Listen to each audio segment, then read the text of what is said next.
The Bible Study Podcast, episode 476. Today, the Bible Study Podcast continues the study of the book of Proverbs with chapter 14.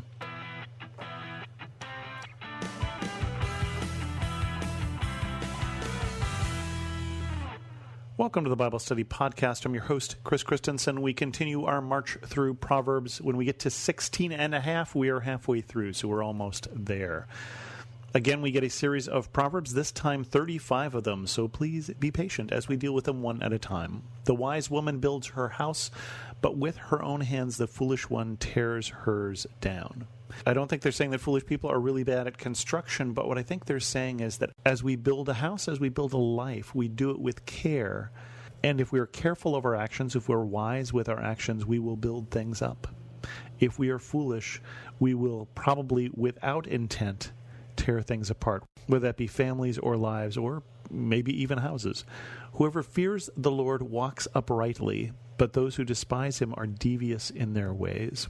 So upright we get here is, think about it as being just kind of open and obvious. I am the same person in private that I am in public, or that's what upright means. I don't mean that I am. I hope to be, and I try to be, but I am not always. But that's what upright means, is basically you're straight with God. You're basically doing all the right things. You don't have to be devious. You don't have to think about who is this person and who am I with them. I talk the same to you as I do behind your back about you. A fool's mouth lashes out with pride, but the lips of the wise protect them. Again, how many times have we talked about lips and what you say? And don't, it says, lash out with pride. If we're not so prideful, if we don't think so highly of ourselves, we don't have to attack people who may have said something against us. We are protected by humility, and we're protected by watching what we say. Where there are no oxen, the manger is empty. From the strength of an ox comes abundant harvest. Okay, remember your oxen at this point are pulling your plow. Where there are no oxen, the manger is empty. You don't have to feed oxen if you don't have them. With the strength of an ox comes abundant harvest. Get oxen. I really don't know that there's a lot more to say about that one. An honest witness does not deceive, but a false witness pours out lies. I don't think we have to ask which one God wants us to be. The mocker seeks wisdom and finds none, but knowledge comes easily to the discerning. It's interesting here saying the person who always just makes fun, the person who is just sarcastic and doesn't see any wisdom, but the person who is knowledgeable can see where there is wisdom. It's interesting thinking about having to find wisdom through discernment, that sometimes somebody may be wise, but they're hiding it, not intentionally, and that the discerning person can tell and can learn even in situations where the knowledge and the wisdom is not obvious. It's an interesting thought. Stay away from a fool, for you will not find knowledge on their lips. Again, we get the lips. Again, we get the fool, and you ought to avoid them. The wisdom of the prudent is to give thought to their ways, but the folly of fools is deception. We talked about fools a lot in Proverbs. We'll talk about them for another 16 chapters. But here it's talking about deception. You're trying through your words to look better than you should. You're trying through your words to talk somebody in something they shouldn't do. But it's better, it says, to be prudent, to think through things before you act. Fools mock at making amends for sin, but goodwill is found among the upright. This says that if we can't understand that we are sinners, that we can't understand that what we do hurts people, and we can't understand that sometimes we need to go to people and say, I was wrong. It was my fault. I'm sorry I said that. I'm sorry I did that. It says that we are foolish. Goodwill is found among the upright, but those who can be prudent and not say the things in the first place, even better, will find goodwill. The people who can not put themselves first, but can have the empathy to think about how somebody else feels, are going to be better off. Don't we know that that's true? Each heart knows its own bitterness, and no one else can share its joy. It's interesting. I hope that that's not completely true, but it's saying that you don't know, and I don't know, how somebody else thinks. And we can't completely understand where they are. And I think of that as we talked about empathy here just a minute ago. As you're looking at someone and you're tending to want to judge them, think about the fact that you don't know what bitterness they may have. You don't know what's in their heart. And let's maybe cut them some slack. The house of the wicked will be destroyed, but the tent of the upright will flourish. I love the house versus tent model here. The one who has more and it seems solid, but if you're wicked, it says you're going to lose it. And the tent of the upright will flourish. Again, this is a very common theme in Proverbs. Good to the good, bad to the bad. There is a way that appears to be right, but in the end leads to death. Well, let's not go that way. I think there's a reason why we talk about prudent here is that think carefully about which way you're going. Every path we're on leads somewhere. Even in laughter, the heart may ache, and rejoicing may end in grief. Oh, that's a tough one, but it's true. We can laugh even on days that are the worst days. And we can have those days where we are rejoicing and yet sad. The faithless will be repaid for their ways, and the good rewarded for theirs. Again, good to the good and evil to the evil. Again, one of those common themes here in Proverbs, that we will get repaid for what we do. The simple believe anything, but the prudent give thought to their steps. I am so frustrated sometimes by what people believe and what people are willing to believe without giving it some thought. And I've talked about my frustrations on this show before, but talking about that prudence to be able to say, hang on a second, does that make sense, is really important in terms of living a life with the results of wisdom. The wise fear the Lord and shun evil, but a fool is hot-headed and yet feels secure. Hot-headed is not a great way to be secure, because that's going to get you into a lot of troubles. I think of one family in particular, no names being named here, 2 sons, one of whom was hot-headed and tended to get into trouble, tended to be the one that always got into a fight, and the other one that was not. You can feel secure because you have a black belt. You can feel secure because you can win in a fight, and yet how much more secure you are if you can avoid it. How much more secure you are if you are prudent in what you say and what you do and how you react. And to continue that theme, a quick-tempered person does foolish things, and the one who devises evil schemes is hated. We know it to be true.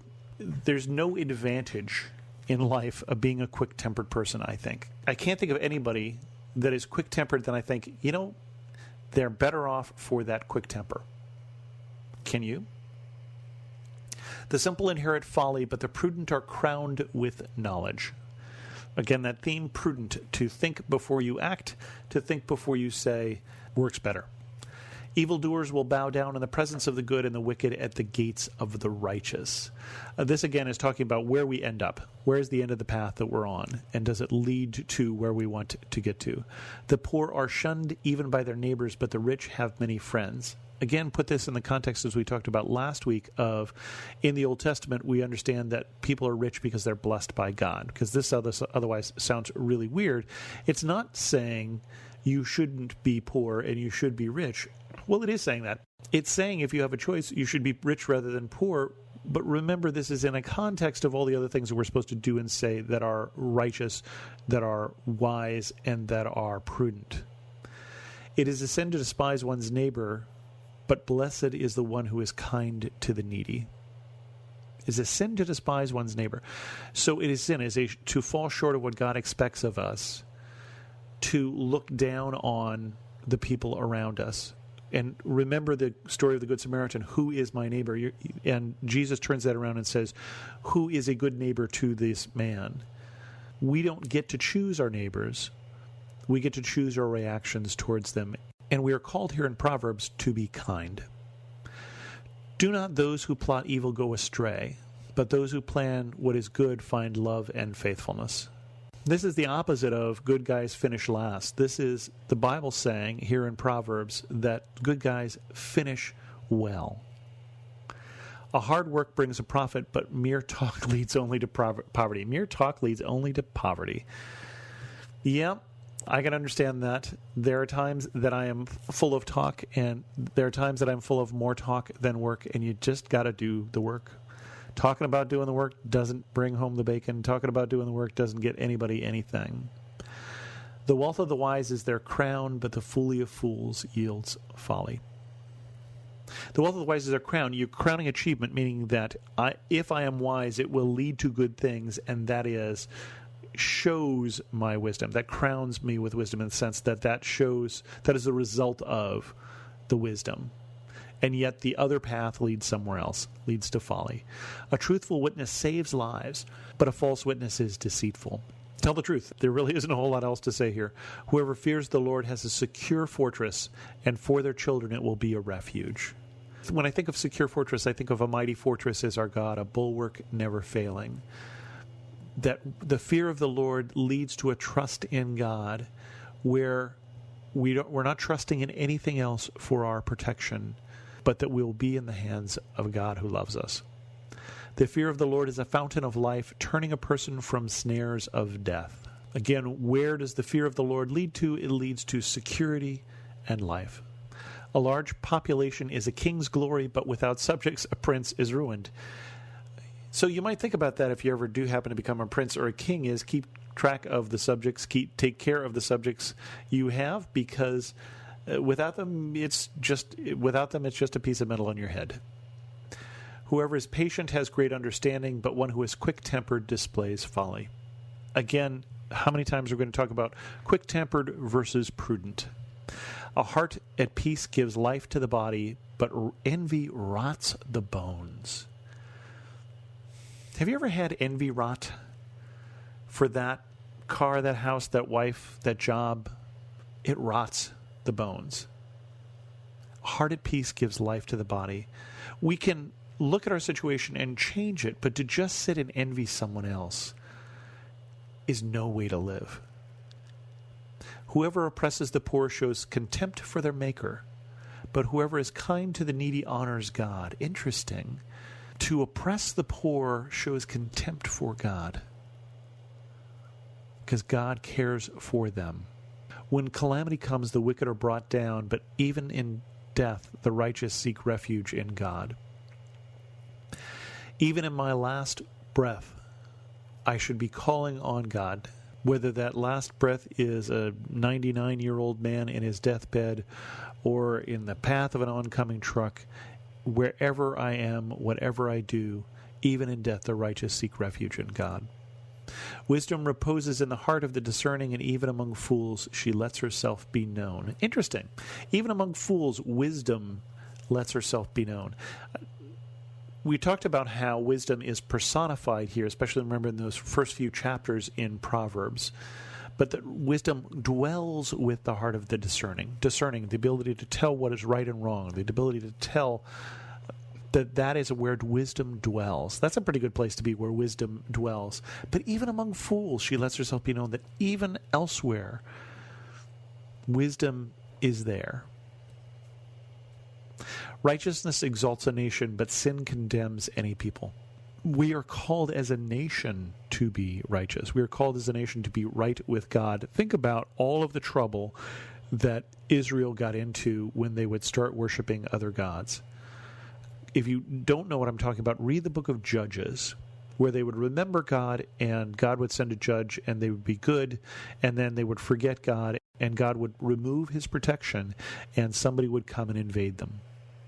A king delights in a wise servant, but a shameful servant arouses his fury. When we are wise, we are a benefit to our kings or our president or our boss or our family.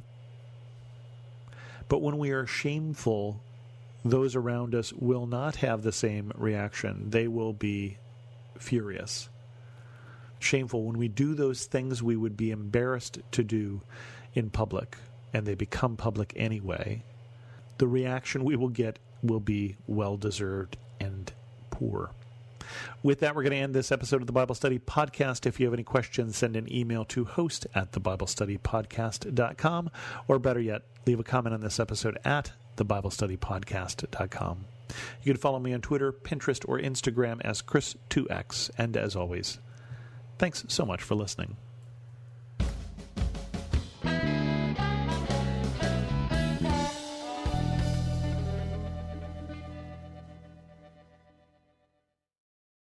Are you concerned about tensions in the Middle East? Do you wonder where we're currently at in the biblical timeline? Are we really in the last days? Hi, everyone. I'm Dr. Carl Muller with the Inside the Epicenter podcast. Every week, my co-host, best-selling author Joel Rosenberg and I answer those questions and more. You'll hear inside knowledge of our meetings with leaders at the highest levels of government in the U.S., Israel, and the Middle East, equipping you to filter the news with biblically sound insights. Find Inside the Epicenter on your favorite podcast app, or go to joshuafund.com to listen and subscribe.